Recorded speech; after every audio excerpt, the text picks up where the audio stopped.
Hi, everyone, and welcome to Conversations with Catherine. There is a new nanny in town. She is Lizi Heaps. She is an author and the youngest daughter of the original Food Nanny, who is now taking the helm of the 50-year-old brand. And this is very exciting, Lizi. Congratulations. That's so nice. Thank you. Thanks for having me. You are talking to me from Utah, which is very cool. And by cool, I mean it's also a cool 44 degrees, which is I nice. know. I know. I'm telling you, I'm really shocked how we don't have much snow. It's crazy. I mean, we normally are in so much snow out here in the country. It's crazy. Well, I think it's happening everywhere these days where we're just enjoying this, you know, temperature around the holidays that we're not used to. So I love that you are there in your kitchen. I can see, some of what you're talking about outside your window. And I know you said you've been living in your kitchen these days. This is where I work. I mean, don't we as moms always live in our kitchen anyways? But definitely more than ever. I mean, this is where I cook. This is where we live. This is where I'm cooking. It's crazy. Well, such exciting times for you. You mentioned mom, and your mom is Liz Edmunds. She's been known as the food nanny, like I said, for 50 years, a lot of years. So you're now taking over, exposing all of that good stuff to a new generation. Did Yeah. you always grow up wanting to cook like your mom?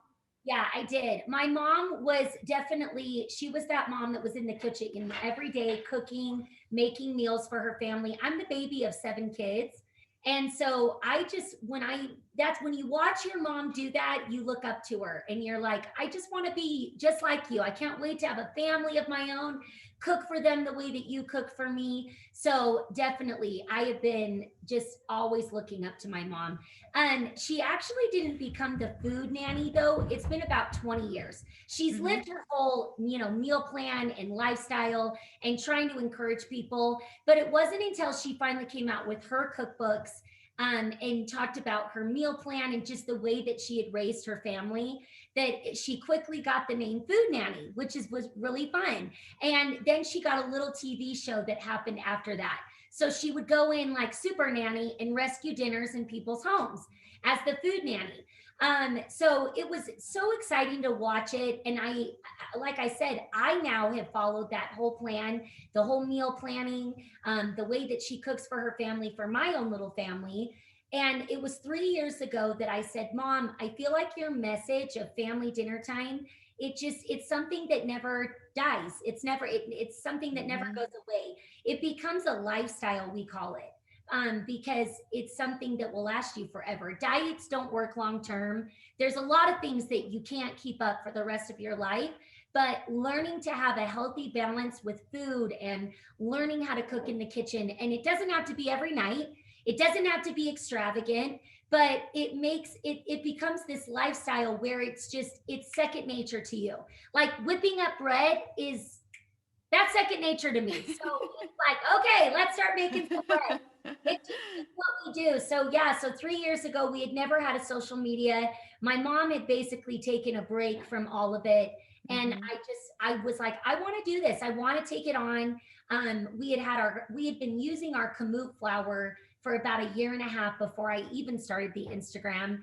And I felt like all of this needs to be shared with the world. And Mhm. I don't know what I'm doing, but I'm going to do it. Well, you're doing a great job, I have to tell you. I have seen your YouTube videos, I have seen your Instagram posts. You are teaching people how to cook, but you're youthful, you're fun, you're energetic. And so I love this whole transition that you've made with the brand. And you've done it in a time where so many people are at home now. And if they weren't cooking before, like me, they've been forced to learn how to cook.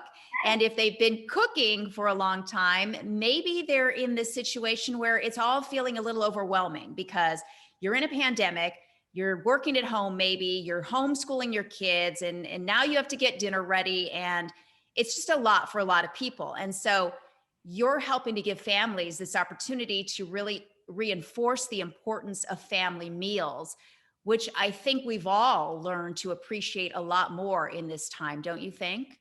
Oh, yeah, for sure. I mean, definitely, ever since this happened, I've noticed a huge difference of, people that don't know just everything like you said, they don't know how to cook, they've never made bread, but they're going to the grocery stores and you can't find bread. You can't just pick bread off the shelf anymore. It was crazy. I mean, and so then it was like, I never thought I would see the day where you couldn't get yeast at the Mhm. grocery store. That was so wild.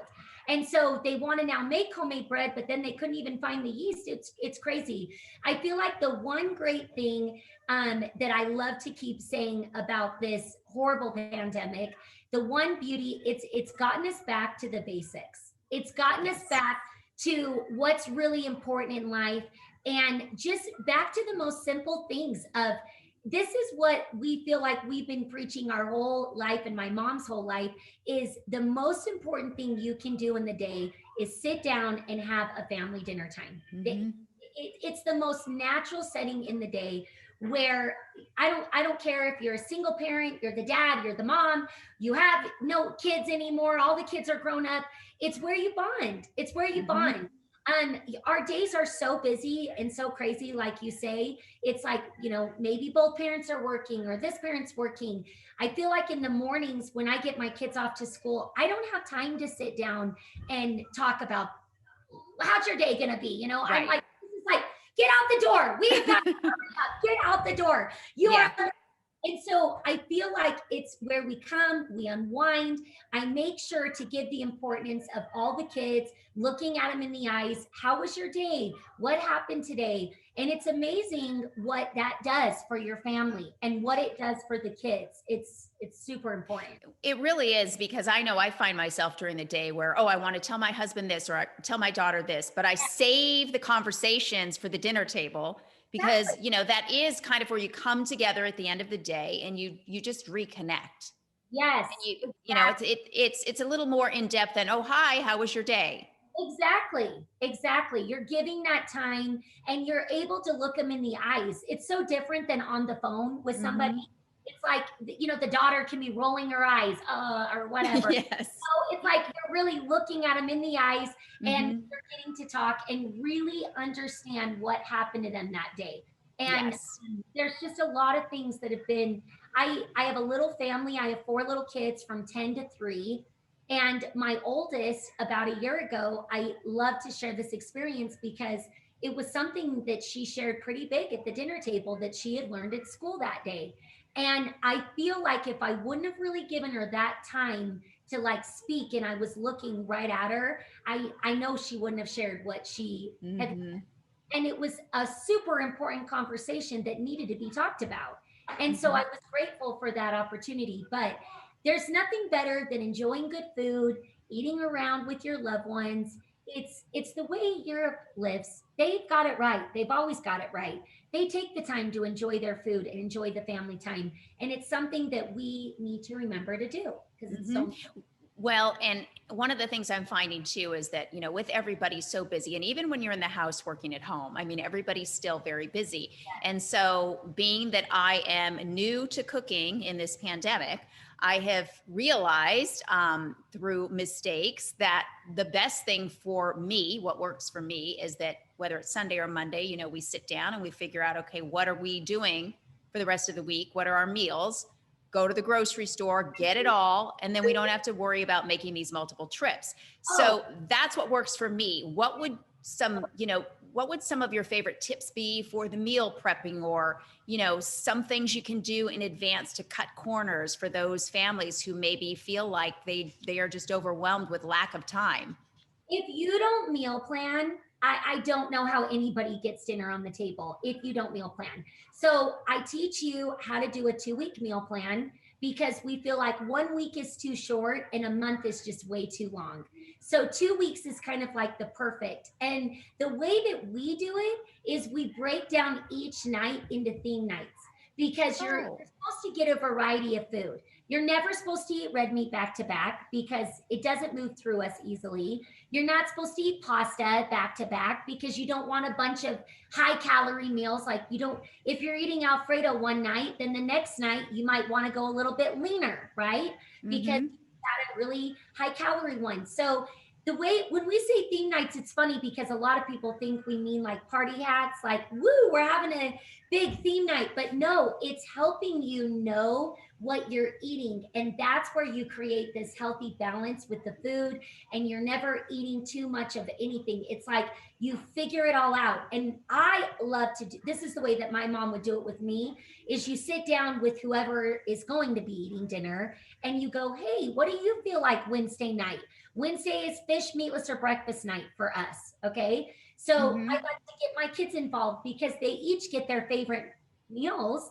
And so you're like, what do you feel like this night? And then they get excited. They look forward to that night. So meal planning, I don't know how you do it. I don't Hmm. know how you cook dinner without it, because when 4 o'clock, whatever time you need to start making dinner rolls around, you've got everything ready, prepared in the kitchen. And you save a ton of money because those little Hmm. trips to the grocery store, you'll walk out of there $80 and you've spent, you got nothing. You're like, I didn't Right. have anything to make a meal. It's horrible. So you save a ton of money too, because we call it, when you have a well-stocked kitchen, when you're starting to get into the groove of cooking and baking, all of our recipes are so family friendly that it's never crazy ingredients that you don't know what we're talking about. So Hmm. you can start to get a well-stocked kitchen, and then you save money because you're like, oh, I already have this, I already have the meat for this, I already have the tomato sauce, I already have this. So meal planning all the way. Meal prep, Yes. yeah, I don't love to do the meal prep. I like to do it that day, I like it fresh. I do too, but But it's time consuming. I find that I have to look at my schedule and find, okay, what day do I have more time where I can spend on the recipe that requires more meal prep, right. right? And so I just, everything I make for dinner, it's so delicious, but it's not super long, time consuming. I mean, there's things that you can do in a meal prep way. Like sometimes in the morning, I prepare it to a certain point and then I bake it off later, before dinner. So it's in the fridge and it's done. There's different ways that you can do it. And I teach all of those kind of, Hmm. tips and tricks. But meal planning is the number one. That is the Well, way. sometimes I find myself getting in a rut of eating the same things. And one way to get out of that rut or keep from getting into it is, to keep trying new recipes that are not only easy, but also healthy. And I love that you have a new cookbook with recipes for stress free dinners that won't break the budget and they are healthy too. And your new cookbook is called For the Love of Kamut. Did I say that right? You did. You did. You Yay! It's an ancient grain, which I had never heard of. And I like to think that I'm, becoming a little more woke about some of these healthier ingredients. So tell me about how you discovered it and the kinds of recipes that you've included in your cookbook that really are that stress free that I was talking about, but also healthy, because I feel like everybody's, really trying to be a little healthier these days. Yeah, I really do too. I feel like more than ever, people want to know what's in their food and they Hmm. want to know the ingredients. And I love that. That's what I mean too about going back to the basics. And really, I feel like we've got so many different gut issues, gluten intolerant, all these different things because our food has been so genetically messed up now for so long. I mean, even our milk, I'll get into my cow later if we have time. It's crazy what the milk has done to us. But we had always heard of the wheat kamut and loved it. And we call it berries, and you grind it yourself, and it's amazing. It's fabulous. But it wasn't until that we went to Italy that we discovered a pizza place, and it was made with 100% kamut. So Mm. that first right away intrigued us. So we went in, and it was made. It tasted like the white pizza, but a million times better. And we're like, okay, what is this? Because it doesn't taste like the whole wheat version. And so the guy barely spoke English at the pizza place. We rushed over to the little market, and he's like, Kamut sold over there. So we grabbed all that we could. They sold it in little tiny bags. And we came back to America and could not find it. Could not find Mm. We went everywhere. We called the Bosch store. I mean, you name it. And they're like, we have the whole wheat kamut, but they didn't know anything about the white. So when I started the Instagram, it was funny because word starts to travel fast. I don't know. Social media is amazing in that way, right? Or bad. Yes. But the farmer had then heard about us. And so we connected with each other, and he's like, "Where did you guys find out about this?" He's like, "Where did you hear about Kamut?" And we said, "Well, we had heard about it in Italy and the whole thing." So this farmer up in Montana has been shipping this flour to Italy for over 30 years. 30 years. Wow. And he has been trying his hardest to break out here in America. Bob Red Mills, he has his whole wheat, but nobody's ever wanted the white. Nobody wanted to touch it because they were like, well, we don't know how to cook with it because it's a white wheat flour. So it's a little more dense, but it replaces your all purpose. You just have to learn how to do it. So after we started talking about it, because it's highest in protein, it has less gluten than any white flour in the world. And so Italy, they're the ones that did the study, them in Austria, and everybody can look it up. They noticed that the gluten intolerant could handle it. Interesting. Because it's known for taste, texture, and digestibility. And then, like I said, it has less gluten than any white flour. So instantly, we're like, okay, it upgraded the taste of our cookies, our bread, everything across the board. It is 100% organic. It's never been genetically modified. Literally, people say that this wheat fed the Roman Empire. Don't believe that, Noah brought it on the ark. Like, there's crazy stories out there. Wow. Well, so if your cookbook is teaching us how to cook with it, where do we find it? Well, so we partnered with him, and we've become the #1 US distributor of Kamut. So I wanted a book because like I said, you have to use a little less. So I wanted all the recipes, the bread that I eat every day. It's my toast, it's our sandwich bread. I'm trying to open to the page.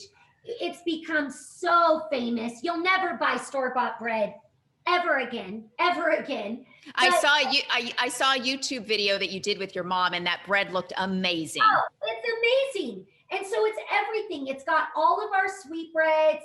We've got, look at my breadsticks, our French baguettes, our pretzels, our pasta. You wouldn't believe my new pizza dough crust.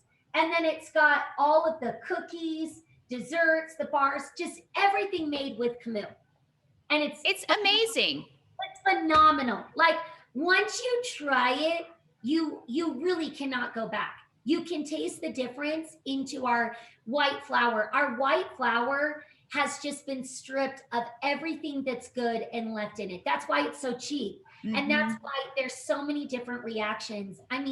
Every day, I can't even tell you the stories of what different followers have had eating white flour. And once you go to Kamut, it changes your life. It changes your life. What is your favorite recipe in the book? Or what is the most popular among some of your followers? The bread is this one. And then the next most popular is for sure our pretzels. Our pretzels. They're amazing. Our other cookbooks that my mom wrote are all of our meals. And they've got a million, between both of those books, it's over 400 recipes, and they're amazing. And they're the recipes I cook and show every day. But this is all for the Kamut. And every single recipe, I don't know, my pizza dough, I don't know if you can, I don't know if you can find better. You're making me hungry. It's so good. And the beauty of it is you don't have a guilt, and you don't feel gross after you eat anything because it feels so good. It's amazing. Well, so you show people how to cook with this a lot on Instagram, also on YouTube, as I mentioned, and you do a lot of videos with your mom on YouTube. She's so cute. What is it like working with your mom? It's fun. When I started it, she was like, I'm not really doing this. Like, you need to take it over. I'm kind of, tired. I'm done with this. So I have to beg her. I'll be like, come on, just be our little guest. Be the guest of the show. And we're hilarious. What you see is what you get. We're loud, we're outgoing, we are passionate about what we do. And really, like, my mom has instilled in me this love of wanting to help others. And Mhm. it really makes me emotional. Like, I'm so connected to all of my followers and wanting them to just live the best life and eat the best food. And I just want to encourage them every day to continue to do that. My motto from the very beginning is, I say, keep cooking, your family's worth it. Oh, Um, I love that. because more than ever in my generation, and what I've noticed is that nobody cooks anymore. Well, And I was guilty of that before the pandemic. that's okay. And you know, everybody's got their different reasons, and nobody's perfect in every way. I'm horrible at a million things that you are talented at. Look at you. You're hosting, and you look good doing it. So you're Thank doing you. great. But I just, but it's like, it really is something that we need to be doing. It's something Mhm. that really is so important. And I just feel it in my bones. I feel like it's in my blood. I don't know. We're just very passionate about it. Well, that's definitely true. And you have such a big family, as you mentioned. So I'm anxious to hear as we approach the holidays. Do you have a favorite meal that you like to cook, or a favorite dish, I should say, for the holidays? The holidays. Oh, that's so hard. I should have thought about this. Um, I don't See, know. I made stuffing for the first time on my own for Thanksgiving, and I was so proud of myself. Oh, it's so good. We have a cornbread stuffing that would blow your mind. I mean, I don't know. Our rolls are amazing. I love our sweet potato casserole, our green beans. There's so many good ones that we have for the holidays. So many, so many. I don't know. Well, That's that's okay. It's a little like asking which is your favorite child, right? There's just really it. you just can't do it. So I want to let people know again that they can find the book on thefoodnanny.com, correct? Yep. Yes, Yes. For the Love of Kamut. I cannot wait to try it out. And the beauty is that you can actually get a starter kit, because I don't have my salt out, but our salt is the most beautiful marriage with the flour. It's the best tasting salt you've ever had. We imported in from France. We discovered it over in France. So all natural. It's been harvested this way for over 2,000 years. So the beauty is you can get a starter kit, and it saves you about $10 if you get the book. So now you know how to cook with the kamut, and it comes with the salt. So Fabulous. Get the starter kit. And once you try this stuff, you really can't go back. And it's just all natural. The taste is amazing. And it's been wonderful to watch 99% of our gluten intolerant followers that can eat it. Mhm. And you can't call it gluten free, but they can have it. It's amazing. Yes. It's Amazing. remarkable. It really is. Yeah. And people can find out more also by going to your Instagram account. They can Oh, see all of the fabulous recipes. On there all day long. The minute I get off with you, I've got my soup that I've got to start making. I got to make some French baguettes, and I'm cooking all day. Well, you make it look easy, that's for sure. Well, it is, and I just want to encourage people, even if they, I don't know, after they watch me for a year and then they finally decide to try it, they'll then get how delicious and yummy it is. Well, Lizi Heaps, thank you. It's been a pleasure chatting with you, and congratulations on all the success. And I will be looking for you on social media. That's so nice. Thank you. I'll be watching you too. Thank you. Happy holidays. See you.